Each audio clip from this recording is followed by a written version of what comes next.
En déplacement en Russie, le président de la transition, le général d'armée Assimi Goïta, a rencontré la diaspora malienne. L'occasion était bonne pour s'adresser aux Maliens. Il est revenu sur le poids de l'histoire, de l'engagement et des aspirations du peuple. C'est un message d'espoir qui a été adressé aux Maliens vivant en Russie. Les chemins d'intégration de l'Union africaine, le sujet était au centre d'une conférence initiée par la mission de l'Union africaine pour le Mali et le Sahel, MISAEL. C'est dans le cadre de la journée de l'Afrique 2025. Elle vise à sensibiliser la jeunesse sur le rôle et les actions de l'Union africaine. Mesdames, Messieurs, bonjour et bienvenue aux informations. Direction Russie en visite là-bas, le président de la transition, le général d'armée Assimi Goïta, a eu l'occasion de s'adresser à la diaspora malienne dans un cadre d'espoir. Avec les Maliens de Russie, le message du président de la transition a été clair. Voyons cette rencontre avec nos envoyés spéciaux Garibou Pérou, Sidiki Balo et Adama Kamara. Dans un cadre empreint de fierté nationale, arrive le président de la transition à la rencontre de la diaspora. Le moment est marqué par les accents vibrants de l'hymne national. À ton appel, Mali, pour ta prospérité, notre drapeau sera liberté. Pour l'Afrique et pour toi, Mali, notre combat sera unité, les champs fleurissent d'espérance, les cœurs vibrent de confiance. La rencontre se déroule dans une atmosphère chargée d'espoir entre le pays natal et ses enfants vivant à l'étranger. Les Maliens de la diaspora réunis pour l'occasion ont eu l'opportunité de partager leurs réflexions et leurs aspirations.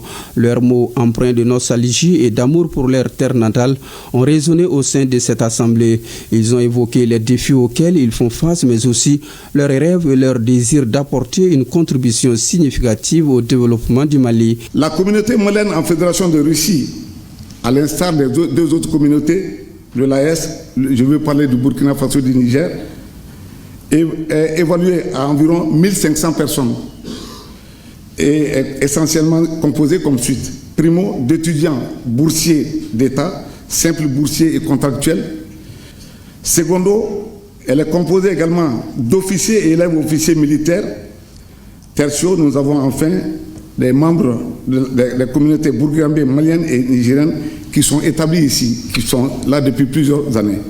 Il est à noter que les expatriés maliens, à l'instar des deux autres pays de l'AES en Fédération de Russie, sont en général bien intégrés dans la société russe et respectent les lois et règlements du dit pays. Monsieur le Président de la transition, chef de l'État, la diaspora malienne se souvient de votre première visite officielle lors du deuxième sommet Russie-Afrique. La visite actuelle est qualifiée d'historique. La diaspora malienne en Russie, que j'ai l'honneur de présenter, salue les efforts du gouvernement malien en matière de sécurité et de développement. À mon nom propre et à celui de l'ensemble des étudiants et stagiaires maliens en Fédération de Russie, je tiens à rassurer son Excellence le général d'armée que nous poursuivons avec sérieux et dévouement le but de notre présence en Fédération de Russie, les études, et relèverons le défi afin d'apporter notre contribution aux différents efforts engagés par l'État depuis son accession à la magistrature suprême. C'est une grande fierté pour nous aujourd'hui d'être Maliens parmi nos pairs africains grâce à vous. Je profite de cette opportunité occasionnelle, Son Excellence, le général d'armée Assimi Goïta, pour vous faire part de quelques doléances formulées par mes camarades étudiants et moi. Ces doléances, elles sont les suivantes. Une possibilité de stage pratique pour les étudiants maliens en Fédération de Russie afin de consolider la connaissance théorique. Une possibilité de révision de la décision du ministère de l'Enseignement supérieur et de la Recherche scientifique Par rapport au changement de ville et de spécialité, parce que nous avons beaucoup d'étudiants qui sont confrontés à ces problèmes, par méconnaissance, ils choisissent des filières ou des villes. Et une fois en Russie, ils sont confrontés à d'autres réalités. La reconnaissance du diplôme de fin d'études doctorales en russe, diplôme à aspiranturi, au Mali comme équivalent du PhD. À la suite de ces échanges nourrissants, le président a pris la parole dans un discours franc et direct en langue officielle bamanakan. Il a su toucher le cœur de ses compatriotes. Étudiants en malien femme siglen bien kafra en balma aysi mo bekan ani en balma frafin to femme bien ani antela ka russi ambe foli bla obela dante foli mina ana okumu muna wi ani risiga janyo asrai ya sanda mando ya ambe janyo la donc akaka anga nyongo tukuni ay baram mudamne kakmo baraka mun gara mu make anga mun ke tukuni et même vraiment fo ani risiga janyo la Aramadia la January fin flabe no tala drobe bola floplo nyumo buan ani danea do no fin flati pokola na fatula do bi ani riche na madania be nyumo buan be donc ukakan o folika bla risula do ambe président Vladimir Fo parce aller de ka invitation en une délégation besrambi donc ukumu konna la ambe folibla président Putina janyumona oui invitation mun chama donc ani risika jenga barabi fin sabarika ya jetemne aflo et défense ni sécurité en diplomatie en développement donc ni ay malini risika jenga rama madame ne depuis président Bourou petaka watila apardam la watu dona si akuna na sulu sala mais ala baka transition seli abara la kurara tuguni fanga drama donc okumun konna la anga la ni flop ni la kana okumun konna ay ay barada mu kan donc ni a jete ne bi la kana okumuna brachima kara ani resuche parce que gala flop manga jamana kan o gala flop ni jamana kun be klali senegal donc o kunye gala flop anga jamana kun be fakla donc ni a jete ne force étrangère mu akumeta bak ba tan kononton ani kemedro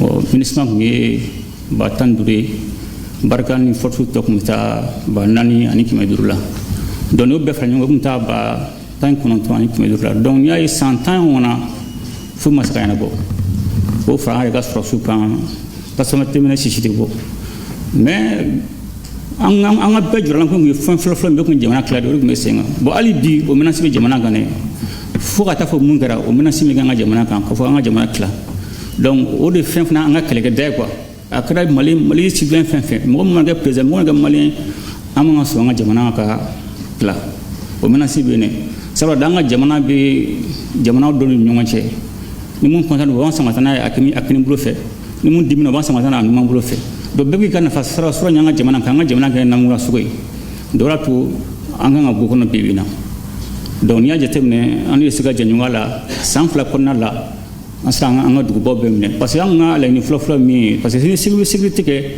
culture be la inu ni be la ni plein fla saba donc ibala je munga gelen flo bi barako reka donc la ni flof mi anga jamana reka kambu flo donc ya jetemne bibina o dugo ba fote bibina kumumbe jatga wala mu bolo anga frosu ba bela mais nata gelen sunum be o tebala mais mu ka nga gelen floflo anga jamana kana bosha do ala barkala o ko be sena bo minan ko fana la o madugo mo shila minan chama yinina bo minan do chama ra mo gola me do ma ra mo gola parce que do tira mo gola ni na ay ra don sira mo gore ba do re kasro mo ma kuma ko do ko be